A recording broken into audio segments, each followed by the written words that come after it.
Hey family, today is May the 21st. Today is Tuesday. It is about 9:21 in the AM, and I'm coming on right quick, and what we're going to talk about right now is menu and or meal planning. Okay, so family, let me say this. When you are planning a meal for your family, you want to do that days in advance, okay? Because you want to get everything that you need, so once you get started, you don't have to run to the store, okay? Now, in my particular case, I'm just coming from the market.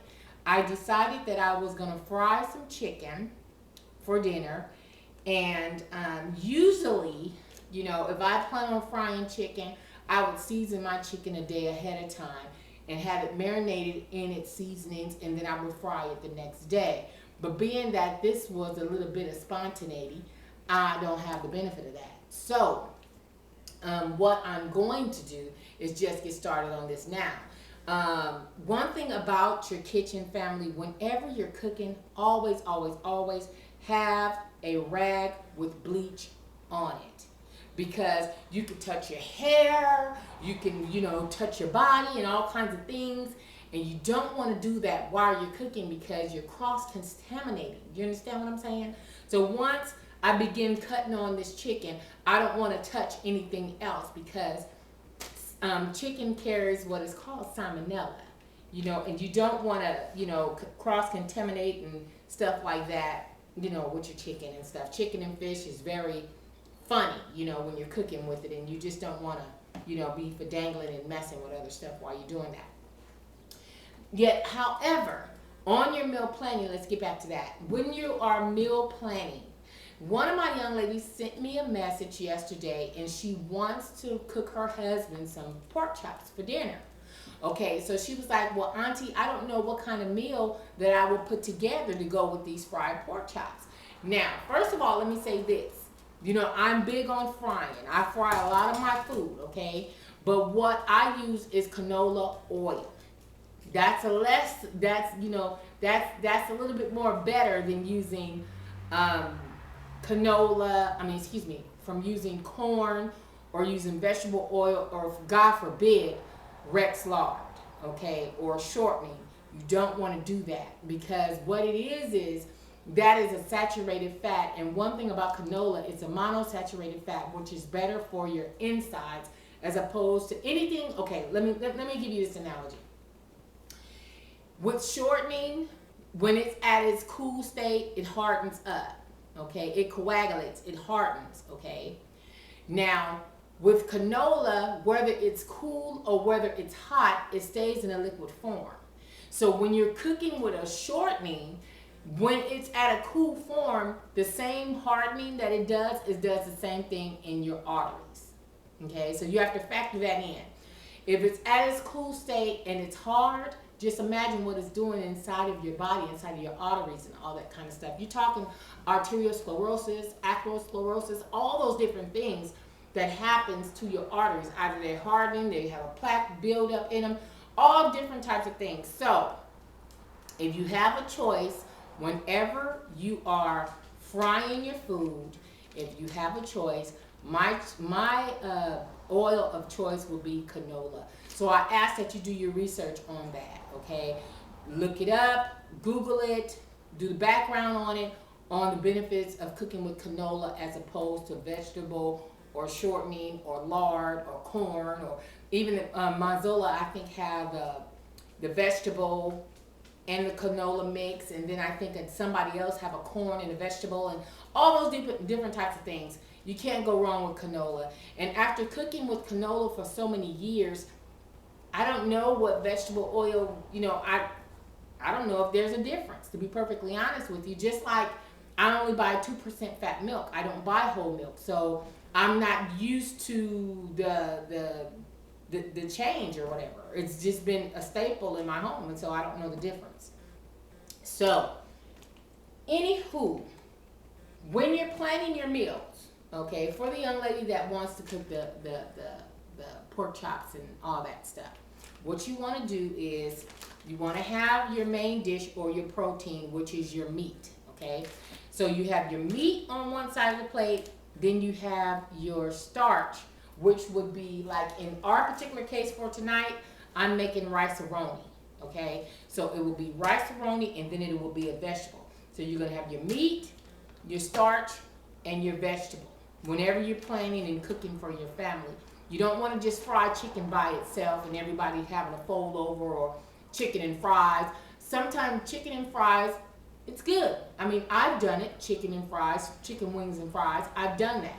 But if you're going to make a meal, then therefore you're going to have chicken. You're going to have your starch, which is my rice-a-roni, and then you're going to have a vegetable, be it a garden tossed salad, or you want to have fried cabbage, you want to have greens, you want to have mixed vegetables, whatever, okay?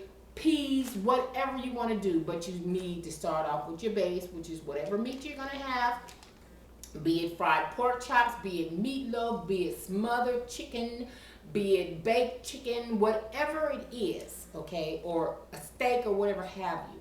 You're going to have your meat, your starch, and your vegetable.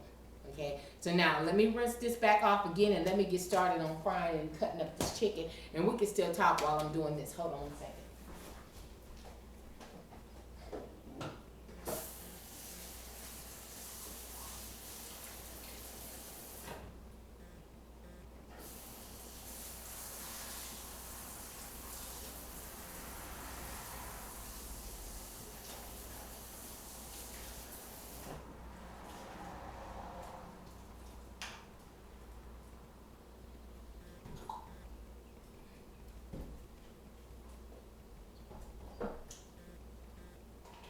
Now, when you get your bleach and put your bleach on your rag, family, all you want to do is just put the rag on top of the open of the bottle, and then just turn it over, and that's it. That's good enough for this, okay? You just need a drop. You don't need a whole lot, just simply a drop, and it goes a long way, and it keeps everything sterile and sanitized and all that kinds of stuff.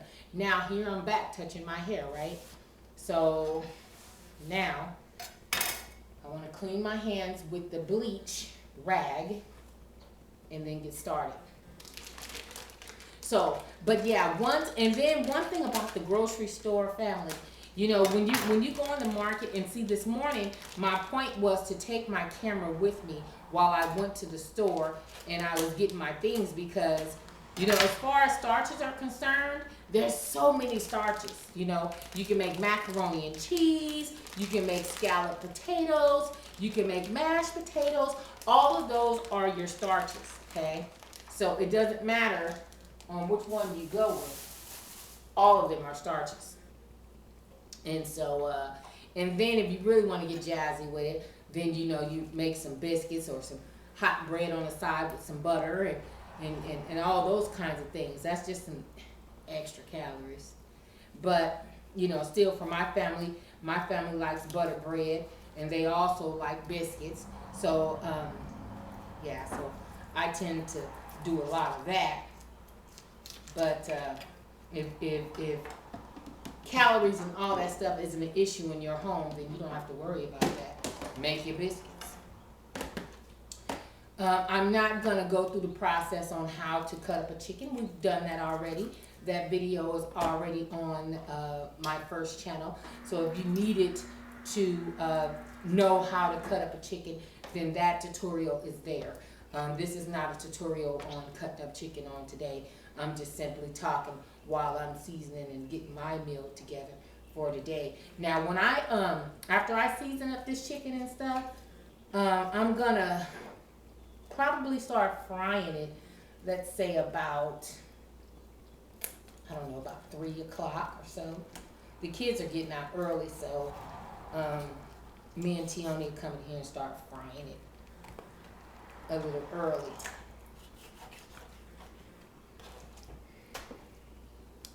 So anyway, family, I thank you guys for coming. My hope is that I answered your question in reference to what do you serve with your pork chops. Now, you know what? I'm going to tell you one thing about pork chops, girlie. Have you ever tried shake and bake pork chops? It is good. It's really, really good. Now, my family is a little bit iffy about it because they're so used to having their pork chops fried. Whereas when I tried to flip it around and give them shake and bake pork chops, they was like, okay, mommy, what's going on? You know, but still, for me, for my taste, I like shake and baked pork chops. It's really, really good, and it's an alternative to frying them. If you're a little bit squeamish about frying them, don't worry about it. Shake and bake them. It comes in a box. It's gonna be over there in your packaged meal section, the packaged food section. Simple. Shake and bake them, and it's really, really good. Also, this morning I got a message from Cynthia, C. Kane 68.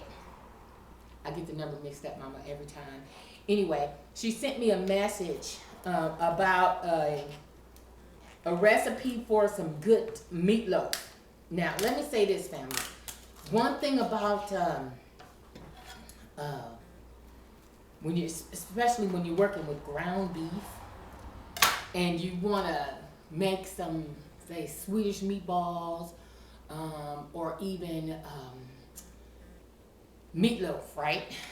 What you want to do, the key ingredient to that, I'm going to give you a couple of them. And that would be Lipton onion soup mix and Worcestershire sauce. You cannot go wrong, I promise you. If you have Worcestershire sauce and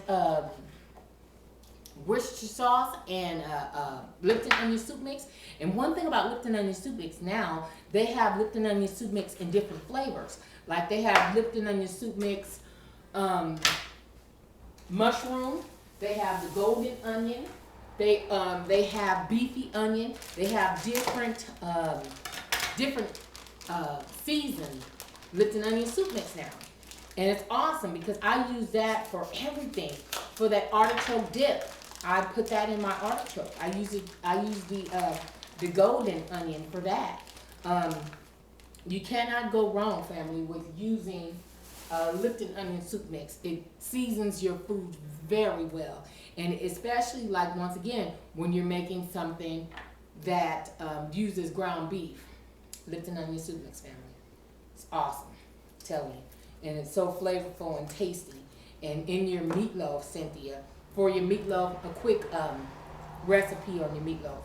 What you want to do, now my mama, what she used to do is she used to take bread, you know, from the bread box, and she would put bread inside of her meatloaf. What that did, I don't know. And then sometimes mama would even use, like, if we had some, what do you call it? If we had rice in the refrigerator, she would use some old rice and put it in her meatloaf sometime. I don't do all that. I do use the ends of bread and stuff sometimes. I do use that, but for the most part, nah, I don't. But what you do is you take your, now for a family, okay, it's you, Lauren, and your hubby.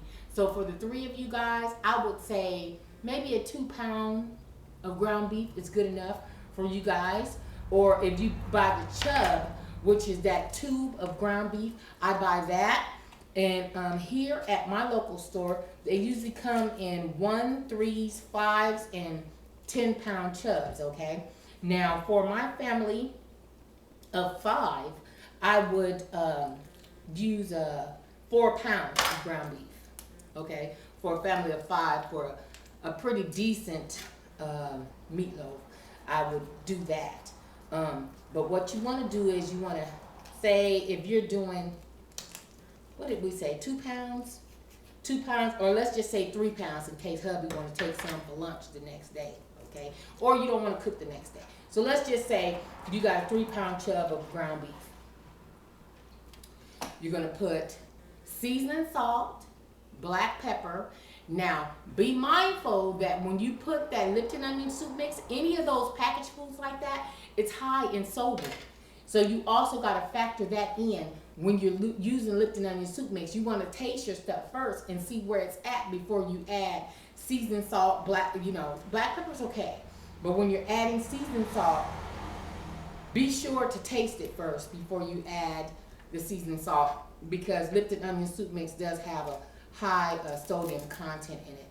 So anyway, back to the recipe.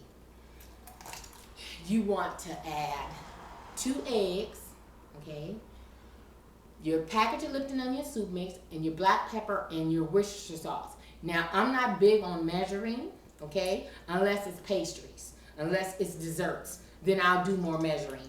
But as far as food is concerned, I season to taste, shall I say. I don't do a lot of the measuring thing. You know, a half a cup of this, a quarter teaspoon of that. I don't do that when it comes down to, you know, seasoned food. I season to taste. But in your desserts, then yes, you want to be a little bit more accurate as far as what you're putting in there, okay? So, your Worcestershire sauce, your black pepper, your Lipton onion soup mix, then you're going to taste it. If you need some more seasoning salt, if you need some more salt or whatever, then add a little bit of seasoned salt at the time. Then, okay, now this is where the sticker come in at. Now, I know you got nails, okay? So, my suggestion to you, get you a box of disposable gloves, okay? To my ladies that have acrylic nails and things, you know, a lot of things can get up under your nails, and so you want to be mindful of that. And when I was walking the corridors of the hospital, and I was direct care staff developer, and so, you know, a lot of my CNAs and stuff, you know, if their nails went over their nail beds, they had to cut them. I didn't allow it on the floor, okay? Now, there are some charge nurses that will allow it, and it's okay. Then there's some charge nurses like me, I would prefer you to have a French tip manicure type of thing on your nails because I want to be able to see, you know, because there's all kind of streptococcus and E. coli and all kinds of things can get up under those nail beds. And so, you know, I just have a problem with acrylics all the way around. I love them, and I think they look good. They look good on you. But for me, I haven't worn acrylics in years. I just haven't worn them in like forever. See all this extra fat right here? You can just take all that off. You know, just take all that off. It just tears off. Yeah, just pull all that extra fat off. Okay. So, once again, let me go back. You see, I divert. My mind be all over the place. That's just my personality, so you have to be patient with me, is that I divert a lot. Okay, so then you put your gloves on, you manipulate your meat, okay, with the egg and all that stuff in there. Now, some people do use like the McCormick or the Lawry's meatloaf mix. You really don't have to. If you're using Lipton onion soup mix, it tastes better to me, okay, by using that. Some people do all kinds of things, put bell pepper, and some people even put onion. You can put onion in there, but with the Lipton onion soup mix, you don't need it because there's chips of onion already in there already. So it's just a matter of taste. You want to kind of work with it and see what works for your family, what your family may or may not like. That's what you want to do. But as far as a quick recipe for meatloaf, that is mine. And that would be the same if I was to be making like Swedish meatballs. I do the same thing. Lipton onion soup mix, seasoned salt, black pepper, Worcestershire sauce. That's it. I'll roll them up, ball them up, and then I fry them with no oil inside of a pan. And then I simply brown them really good, and then I make a brown gravy for them. And, you know, put them in the oven. I like to put, whenever I'm smothering things, I like to smother it in the oven because it makes it more tender for me. That's just my choice. Now, you can definitely smother your stuff right on the cooktop, just as my mom did. She would make her brown gravy. She would brown her flour. You know, she'd make her gravy from scratch with browning the flour using the old drippings from, you know, the pork chops or from the chicken or whatever. And then she would add a little bit more flour to that, dice up some onion in there, add water and taste it a little bit. Then add a little Worcestershire sauce. There's your brown gravy, you know. So it's just a matter of taste on how you want to do it. And find your own niche in your own kitchen, family. I want you to work within your family's taste. If they don't like fish sticks, don't cook fish sticks. If they don't like beef, don't cook with beef. If you guys, for religious purposes, you don't do pork, don't do pork. Whatever it is that works for your family, just stay within that realm and make some good food. That's it. I'm here to help you. I'm here to shed some light on some things and kind of make it easier for those of you guys that aren't familiar with the realms of your kitchen and not familiar with different types of bowls and Dutch ovens and all that stuff. That's what I'm here for, to tell you what it is and what to do with it and how we're going to make what we're going to make in it. So on that note, family, let me season up my chicken and get this all washed off and seasoned up and placed in the refrigerator so I can cook this about 3 o'clock. I love you guys and I love you guys for watching. Thanks for coming to my kitchen. Talk to you soon. You take care. Bye-bye.